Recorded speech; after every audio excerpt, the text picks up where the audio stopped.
Hey guys, welcome back to my channel. And today we're going to be looking at a way to improve our work from home situation. Many of us have had to switch to working from home, and it's illustrated to us all the little pain points over the course of 2020. Now, you may have thought you had a good setup for gaming, but it's not until you sit for 8 to 10 hours a day in your rig and realize, oh, okay, this is starting to screw up my back. One of the prime ways to address this is to make our setup so we can change what position we are in while using the computer. And what better way to do that than a standing desk conversion?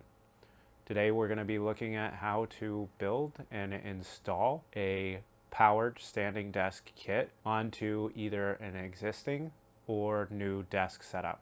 I'm in front of my wife's workstation and she's been complaining about lower back pain. Special consideration for my setup, this has integrated shelving in it, which we do want to retain. So we're going to be taking a look at what your special considerations might be and also reviewing the kit, the VIVO electric powered standing desk, which allows for a wide range of sizes of desktops while allowing for 176 pounds of lifting capacity. With that being said, let's take a look at how easy it is to set up this kit.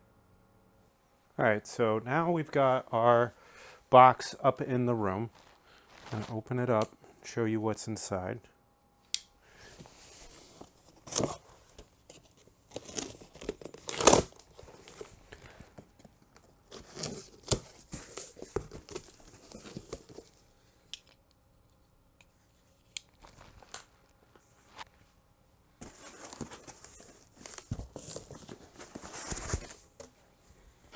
Nice packaging. As you can see, everything's kind of laid out very neatly. Got a how-to manual and a assembly manual. The power supply is nice and well labeled. We've got our rods. In fact, I kind of want to just rip this out as one piece.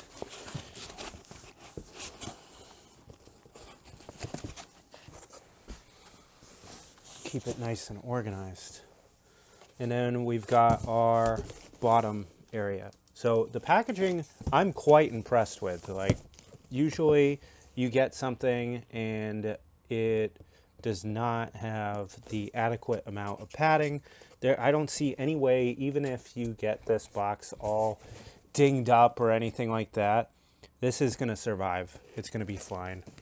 So anyways, so this is what is included in the box. You can see you got your linear actuator over there with the other driver arm. Here we have the axle that goes and transfers the power from that one linear actuator to both legs. This allows for us to attach it to the tabletop. These are the feet, and these also double as the legs. So pretty nice, neat setup. It has the control box here. Everything's nice, well labeled. The packaging was exquisite. Yeah, I said it, exquisite. I think you'd have to drop it down a flight of stairs, have it bust open, and then something come free from the packaging to actually damage anything inside. It's very well packaged. Highly recommend it just for that, because there's a lot of things that I've ordered where I have to order it twice or 3 times because something got dinged up. Anyways, we're going to start going ahead and assembling this. And the first thing you do is assemble the crossbar, basically. And so we do that by taking the smaller pieces here. Of course, I'm on the one squeaky part on my floor. Putting this part in here, and then this part in here. Oop, other way around.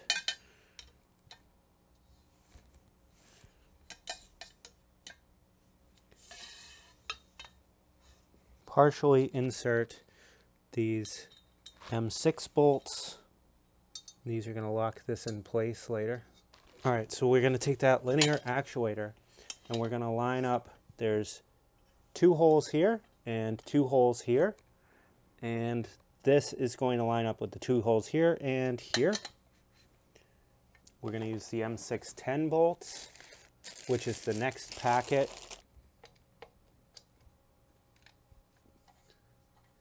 Make sure that you have the bigger opening away from this L bracket.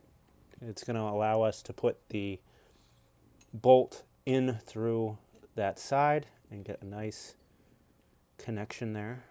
I'm basically having to drop it in so it's close and then tilt it up with my fingernail. And then once I get the Allen wrench in there, I can put it into the hole properly. And then we move over to the other side and repeat the process. And these only go on in a certain way. You'll see that this is kind of notched in. This is also notched in versus these are all the way towards the edge, exactly like you see here. I'd have to say the only thing that people might have an issue with is getting these bolts to be in the right spot to start driving them. You'll end up with some leftover bolts here. Just set those aside. So now we're going to take our top portions and add these to the top here. And the way we're going to do that is going to place it down. The flare goes out away from this. Rotate this up.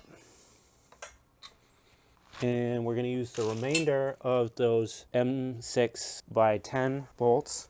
Just line that up, get it loose. You might need to lift this portion up a little bit if you're on the rug. Once you get those in, you can use the Allen wrench to drive it home. Go and repeat that process on the other side. Man, this install, it's going to take all of like a half an hour. This is really good. And obviously on the final cranks, use the long end to get extra leverage. One more torque piece. So looking at the instructions here, I noticed there's a slight difference in where they say to use certain screws. So this one says that we're supposed to use M6 by 16. And there aren't such things. They're just the M6 by 30s, which should be fine. It was just a change due to the engineering. And so this is the better length. So when you're using the M16s, it's actually M30s. We're gonna attach our feet and it just literally sets right on top. Put the 4 of these through. It's better to have it up off of the other part so that way you can work it in and get it through. Make sure you have the feet this way. I'm going to leave a little bit of space between this piece and this piece just so I can see what is going on. And we're going to lightly tighten one and then go diagonal. Line that up. Lightly tighten that. Make sure that we can work this one in. Again, making sure everything is just lightly in there. This allows for the pieces to move around and help you with the alignment. That way you don't get 3 of them in and realize one's not lined up. Then go ahead and use your Allen wrench. Tighten that in. Yeah, I think that was a typo on the instructions. M6 by 30s seem to be perfectly sized for this.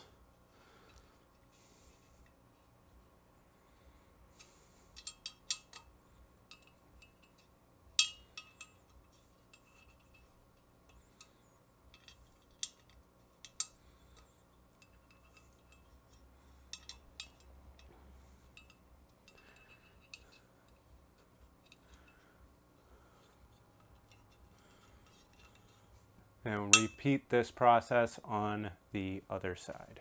Now, it said to not tighten the crossbar, but I actually went ahead and did it because I want to be able to move this whole rig around.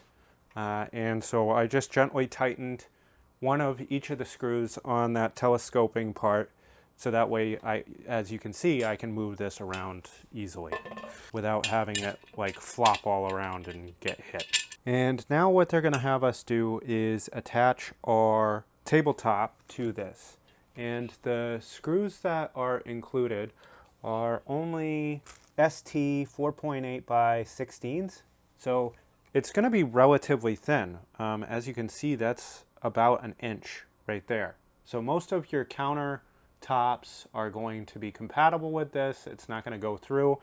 We run 8 on each side, so it makes up for the depth by quantity. So now that we have this frame set up, we need to go get the top to our existing desk. If you are doing this for the first time and don't have an existing desk, this is where you're going to take your countertop that you have, or desktop material that you have chosen. You could get it from IKEA. That's the same stuff. If you look at my computer desk build for myself, I got it right on IKEA. You can cut it to size. It's awesome.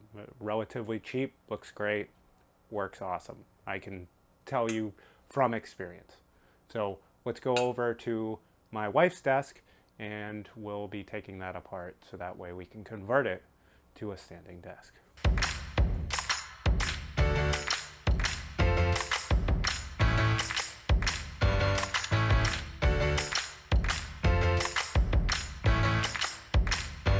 All right, so now that we have this all cleaned off and cleaned up a little bit, it's time to take it apart. In this little edge here, we can see the mechanism that actually holds the two parts together on this desk. There are some holes underneath that allow me to get at those pieces. We're also going to remove these cages, at least on this side. That way, this is really prepped. You might want to put on some eye protection when doing work underneath the desk. There are particles coming off from where I'm unscrewing this. Now we're going to line this up.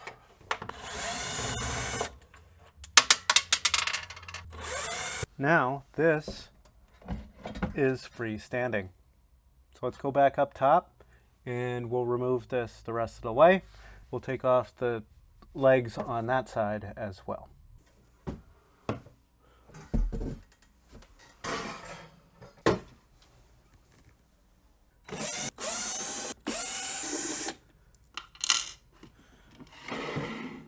All right, so now we're at the point where we can remove the legs from our tabletop section. All right, so originally this required a backbone, basically some material to help reinforce this and make sure that it doesn't deform. Well, now we don't need that. The kit that we have has a metal crossbar that will help keep things from deforming. So that means we can get rid of this. All right, so now we're going to take our kit and move it in place. So now that we have the legs, this side is going to be over here, making the part that has all the pock marks on it is going to be the back. So let's take a look at where we want our controls to go, because that is going to change where we put everything else. So there is a plug by the motor that goes into the back of the control box. The control box will be where the buttons end up. So that means that you have to put this on whatever side you want the control box to go. Now we want to take these bolts that I had tightened up and re-loosen them so that way this can expand and contract. So this is going to be just about on there. And then I know that this, whoa, Jesus. All right, so I know that this is going to come out to about here. You'll see that the holes are here, but since the leg is in a little bit, and I'm trying to match what I already had there, it comes out a little bit. Take a measurement. Measure on this side. All right, so that needs to come this way a little bit. 1/2 inch. Okay, so we are good. One of the things to keep in mind is that these toppers here, they're not parallel. They kind of bow outwards. So don't try to square off that.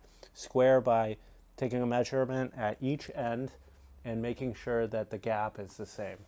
All right, so now we take our screwdriver and our ST 4.8 by 16s. You know what? Now that I have this one in, I'm gonna go over to the other side and make sure that this is lined up properly and drive that screw. Now we can put in the rest of these. Try not to over torque these or else it'll blow out the particle board. All right, so now that both sides are in place, we can tighten up the telescoping bar. So now that we have the legs in place, we're going to be connecting the feet together by way of this axle. Use the smaller of the Allen wrenches, loosen the set screws, all right? And you're going to slide that in, and then also slide this other end in. It might get caught a little bit, just kind of push it. You want to make it shorter than it needs to be. There we go. And you need it to go past the motor.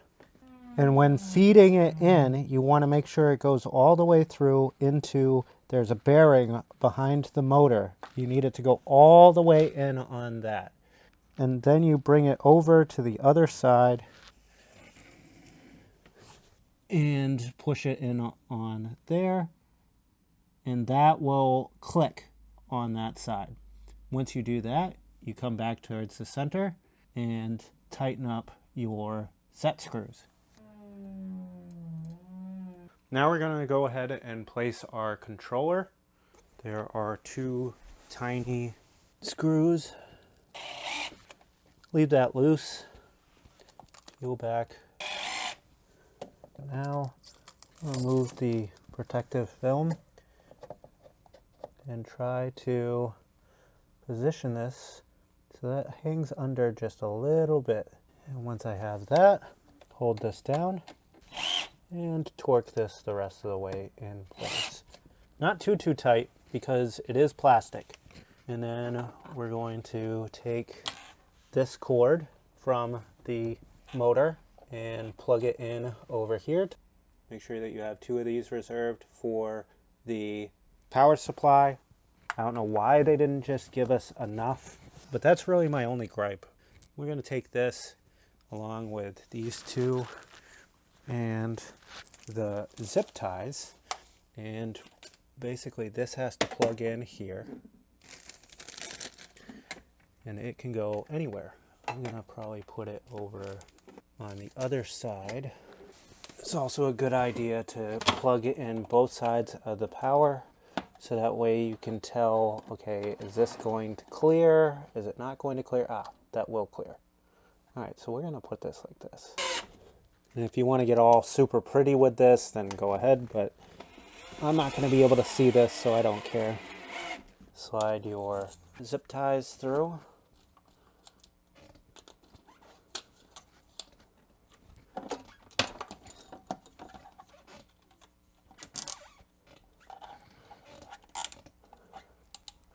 It's a little bit loose, but you know, it'll stay.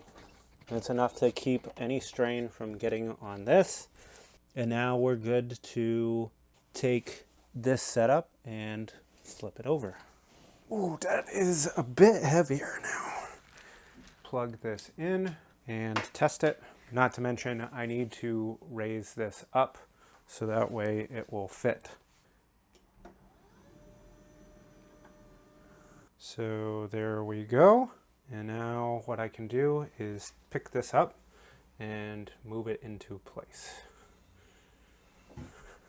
Now that we have our desk setup and it fits in the space, we need to set the minimum height. It's a good idea to just clear everything away, but if you can't, you can set the minimum height across the board so that way none of these settings will hit the nearby shelving. And what we're going to do is we're going to bring this down, and that is the minimum height. So to store the lowest setting that you have here, you hold the S button for 3 seconds until it flashes S dash dash. And it's asking which slot do you want to do this in. So hold it for 3 seconds. Hit 1. Now it's saying, hey, S1 is going to be 29.7. Hit S to confirm. Now just to make sure that these other 2 settings won't make the desk go too low and hit this shelving unit, we're going to go ahead and repeat this process for 2. Hit 3. S to confirm. Now none of these are going to hit the desk.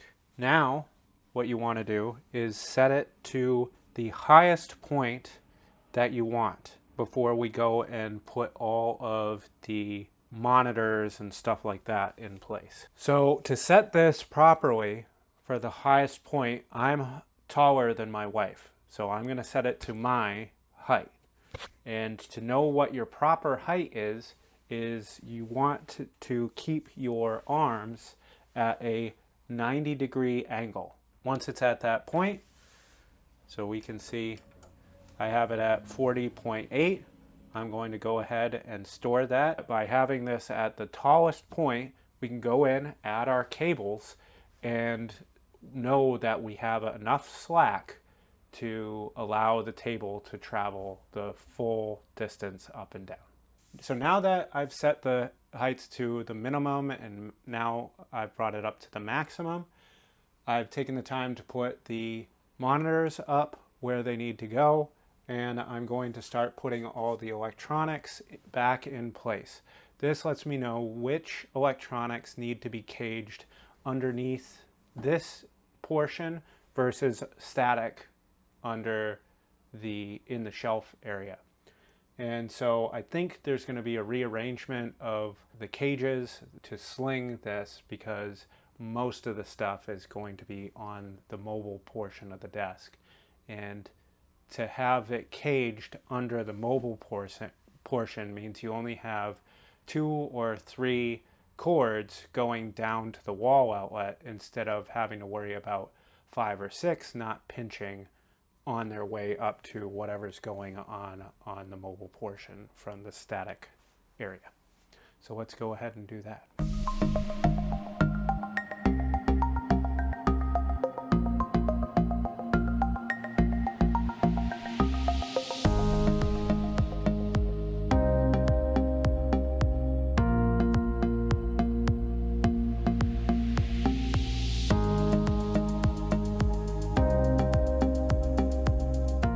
All right, so now we're at the last part of this build.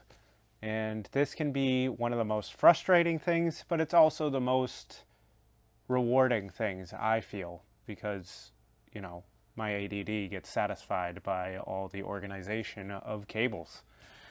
Anyways, I've already put in the cage. It was there from when we had the desk in the static configuration. I took it off while we put on the new legs and then reattached it farther back since we don't have the board that is used on the original desk for reinforcement. Now, one of the things you should do before you get to this point, to be honest, is count how many plugs are going to be on the rising part of the desk. Originally, we had it all static, so I had 1 strip over here and 1 strip here, and I ended up finding out too late that I did not have enough plugs to have everything plugged into a single strip. And that's what you want optimally for this, is everything that's going to be on the rising desk should be in 1 strip, and that way you only have to worry about 1 cord traveling to the wall and out in the open. It keeps it looking nice and neat, And it also is safer because you don't have to worry about that getting pinched or anything like that. So I went out and had to buy a new one. We have 8 plugs. 6 is like the normal for all strips. That's all we had in. And I went and got this on Amazon, the JACKYLED or JACKYLED. Not sure how they pronounce that. But anyways, this is a 10 outlet surge protector, and it has 4 USBs on it as well. So we'll be able to get a little bit of use out of all of this. It also allows for some expandability if we add more devices onto my wife's desk later. So the other nice thing about this is it does come with some mounting holes and the screws to mount it. And I'm going to actually use that today because I want to keep this cage as open as possible and clear of the clutter of having this giant thing in there. As for the plugs, we have an assortment of power bricks. Again, that's another reason to keep the cage open, so that way I can fit all those power bricks in there. And then my wife's laptop goes into this USB-C docking station. And so that's going to be slung under there as well to take care of all the connections for the monitors and stuff like that. All right, so up under here, I think we're actually going to go like this and put it there. Yeah, I think we're going to do it that route. What do you think, my adoring fans? Okay, so now we want to take a measurement off between these 2 holes. It looks like 5 inches. 5 1/4. What a weird measurement. 5 1/8. Okay. Since it's going like this and it has to slide this way to lock in, that means that I need to measure all the way to that center hole. Or else it's not going to have enough space. So it needs to be 2 1/8. Isn't recording.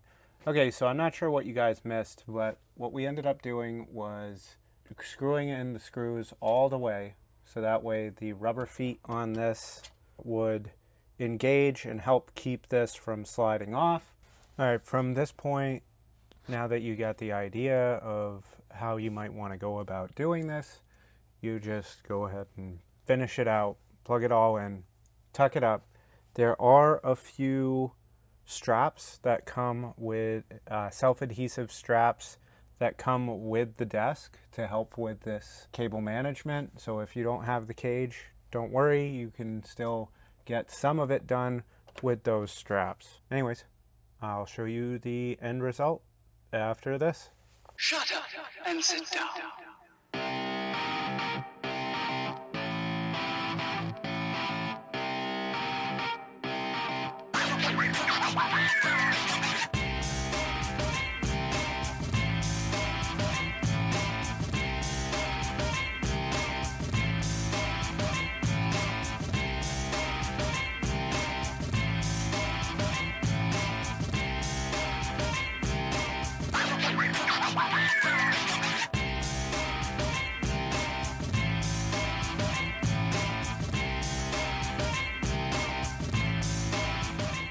So now you've seen it in its completed beauty and how easy it is to put together your own ergonomic standing desk conversion, or just building your own with your own top. We've had this for about a month and a half now, and I think it works great. The first one did have some issues with it, so we had to get a replacement from tech support of VIVO. They were very responsive, got us a new unit out right away, and paid for shipping both ways. I haven't heard anything about a lot of these units being defective, so I still recommend it due to its flexibility in size and the capacity for how much you can put on the desk. It's like 175 pounds. I'll have all the details in the description below along with all the items that you saw us use to build the desk. If you do happen to have any other questions, make sure you leave it in the comments below. If you like the content and would love to see more, make sure you like and subscribe so you don't miss that. I'm going to be building a few new mechanical keyboards soon.